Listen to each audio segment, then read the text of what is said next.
Oke, baik teman-teman. Soal selanjutnya masih berhubungan dengan soal sebelumnya, tapi lebih susah ya, lebih sulit, tingkatannya agak naik.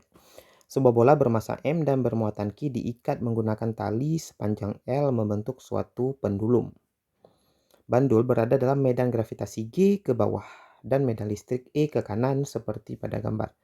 Tentukan kecepatan minimum V yang harus diberikan kepada bola agar dapat bergerak melingkar penuh. Nah, ini soalnya mirip seperti soal yang sebelumnya, agar dapat bergerak melingkar penuh ya, jadi kecepatan minimum V. Tapi kondisinya sekarang adalah bandul berada dalam medan listrik E ya, dan medan gravitasi G. Kalau soal sebelumnya, bandul ini cuman berada dalam medan listrik bandul cuman berada dalam medan gravitasi saja ya. Di sini cuman ada medan gravitasi. Walaupun kita tidak sebutkan di soal, tapi kita tahu bandul itu ya normalnya berada dalam medan gravitasi. Tapi sekarang bandulnya bermassa dan berada dalam medan gravitasi, berarti dia punya gaya berat ke bawah. Kemudian bandulnya bermuatan, berada dalam medan listrik, berarti dia akan dapat gaya listrik. Gaya listriknya nilainya adalah E kali Q. Nah, buat teman-teman yang belum belajar konsep listrik, boleh ke folder video yang listrik ya. Jadi nanti di situ ada gaya listrik. Jadi konsep listrik yang akan kita gunakan di sini adalah gaya listrik atau gaya elektrostatis.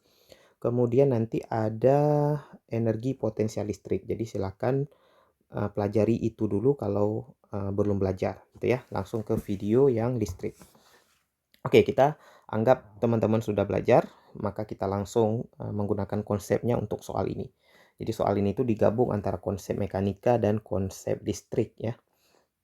Oke, gaya listrik yang dialami bandul pada keadaan seperti ini, kalau kita lihat medan listriknya ini ke kanan ya, arah tanda panahnya ke kanan, maka gaya listriknya adalah ke kanan. Ini adalah gaya listrik atau gaya kulumnya ke kanan. Nah, jadi perbedaannya apa teman-teman? Kalau soal yang sebelumnya, kondisi seimbangnya itu gini ya. Kondisi seimbangnya itu bandulnya bergantung aja gini, karena yang dialami bandul cuman ada medan gravitasi aja. Jadi bandulnya cuman bergantung gitu, ini keadaan setimbang. Tapi untuk keadaan sekarang, bandul ini selain punya medan gravitasi atau gaya gravitasi ke bawah, dia juga merasakan gaya kulum ke kanan ya. Maka keadaan setimbangnya kita harus gambar vektornya dulu nih. Ini adalah resultan dari gaya kulum dan gaya berat. Maka keadaan setimbang bandul ini tuh nggak bergantung gini nih. Keadaan setimbang bandulnya adalah, kalau kita gambar keadaan setimbang bandulnya adalah seperti ini nih lebih kurang. Set ini bandulnya. Nah, gitu ya. Kita ambil garis lurus saja biar bagus. Nah, gitu ya lebih kurang ya teman-teman ya. Jadi bandulnya ini berada pada posisi setimbang itu seperti ini sebenarnya nih. Ya. Jadi dia dapat gaya berat ke bawah, gaya kulumnya ke kanan. Jadi seimbang bandul tuh gini sebenarnya. Ya. Jadi kalaupun nanti dia bergerak melingkar penuh, dia harus melewati titik kritis kan. Nah, titik kritisnya sekarang bukan di atas ini nih. Bukan di atas ini seperti yang gambar sebelumnya, soal sebelumnya. Tapi titik kritisnya ini ada di sini nih. 180 derajat di belakangnya gitu. Ya, teman-teman, jadi paham ya. Jadi kalau yang normalnya bandulnya seperti ini, dia naik, titik kritisnya di sini, puncaknya di sini karena gravitasi itu ke bawah. Tapi sekarang kondisi normal bandulnya itu gini, mereng. Ya, kenapa mereng? Karena dia dapat dua gaya. Jadi kondisi normalnya begini, mereng gini. Jadi puncak bandulnya sekarang ada di sini ya. Ada di keadaan mereng ini puncak bandulnya tuh. Jadi puncaknya sekarang bukan di atas, tapi mereng agak ke kiri gitu. 180 derajat dari keadaan setimbang. Gitu ya. Jadi ini perbedaan soal ini dengan soal sebelumnya ya, perbedaan mendasar. Jadi kondisi kritisnya ada di puncak, tapi puncaknya bukan di atas ya. Puncaknya ada di suatu tempat 180 derajat dari kondisi setimbang. Oke, gitu ya. Jadi gayanya gimana ya? Gitu juga ya, gaya berat ya. Kemudian ke kanan sini ada gaya kulum ya. Jadi teman-teman yang udah belajar tentang bagaimana mencari gaya listrik pasti udah langsung tahu gaya kulumnya ke kanan ya. karena muatan positif ya. Jadi saya ulang sedikit lah ya. Jadi muatannya positif, kemudian medan listriknya ke kanan, maka dia pasti dapat gaya kulum ke kanan. Oke. Nah, jadi kondisi kritisnya sekarang bandulnya itu ada di atas, di mereng itu ya. Maka kalau kita cari sekarang sentripetalnya, sigma F sentripetal sama dengan M kali V. Nah, V-nya ini ya kecepatannya di sini beda ya. Ini tentu V-nya V2 di sini keadaannya. Kita bisa bilang kalau di bawah ini tadi yang ditanyakan V1 ya. Yang ditanyakan di sini tadi adalah nilainya V1 ya. Maka ketika di atas ini kita akanlah V2. Nilainya adalah V2. Seperti tadi ya, seperti soal sebelumnya. V2 kuadrat per, nah ini panjang talinya L ya. Berarti per L. Jadi V2 kuadrat dibagi L. Nah, gaya sentripetalnya ingat gaya yang menuju ke pusat. Nah, jadi kalau kita uraikan, nah di sini sudutnya nggak ada, kita ambillah sudut yang bawah di sini theta, berarti sudutnya di atas ini theta. Gitu ya, sudutnya theta. Nah, berarti theta ini sama dengan yang bawah sini theta. Ya, jadi kalau kita uraikan begini, sudutnya di sini theta, ke sini mg, maka kalau kita uraikan kemari dan kemari, berarti mg-nya bernilai cos theta gitu ya. Jadi mg cos theta, nah f-nya itu pasti sin ya. Kalau kita uraikan si fc-nya itu pasti dapatnya sin. Berarti ditambah fc-nya sebentar teman-teman ya, sudutnya kita ambil di sini. Ya gitu ya, sama aja FC sin ya, sin theta. Oke. Nah, sekarang sama dengan M kali V2 kuadrat dibagi L. Nah, di sini kita ganti langsung ke rumusnya, Mg cos theta ditambahin Q kali E gitu ya. Sin theta sama dengan MV2 kuadrat dibagi L. Oke.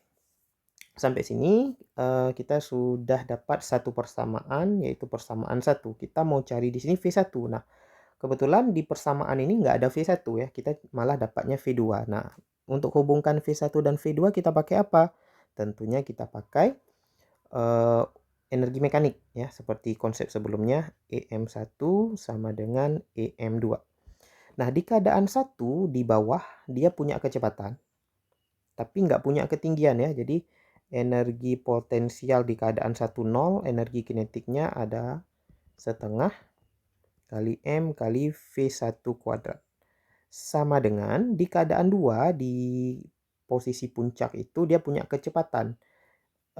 Berarti punya energi kinetik dulu yang paling gampang setengah M V2 kuadrat. Ditambah di keadaan 2 dia punya ketinggian teman-teman. Ya kan? Jadi ketinggiannya itu kita hitungnya dari mana ya? Dari keadaan awal, bukan dari keadaan setimbang ya. Jadi kalau kita gambar ulang di sini, keadaan awalnya di sini, keadaan akhirnya di sini. Gitu ya. Jadi keadaan akhir, bukan keadaan akhir, keadaan kritis yang keadaan satunya di sini V1, keadaan duanya di sini V2. Gitu ya. Maka ketinggiannya itu ini, ketinggiannya nih. Gitu ya. Ketinggiannya apa nih? Kalau kita gambar seperti ini, kemudian sudutnya tadi kita ambil di sini, ya sudutnya tadi kita ambil di sini gitu ya, di atas ini. Maka yang kiri ini, yang kiri ini adalah L, yang atas ini karena ini L, maka yang ini adalah L cos theta. Gitu ya. Maka ketinggiannya adalah MG L dalam kurung 1 tambah cos theta. Gitu ya teman-teman ya. Sebenarnya MGL tambah L cos theta, cuman L-nya kita keluarin. Nah, jangan lupa teman-teman, energi potensial itu ada energi potensial gravitasi, ada energi potensial listrik. Nah, makanya saya bilang tadi, teman-teman yang belum belajar tentang listrik, belajar dulu gaya listrik dan potensial listrik, energi potensial listrik yang ada di bab listrik ya. Karena di sini kita pakai konsep listrik, yaitu gaya listrik, gaya Coulomb, dan energi potensial listrik.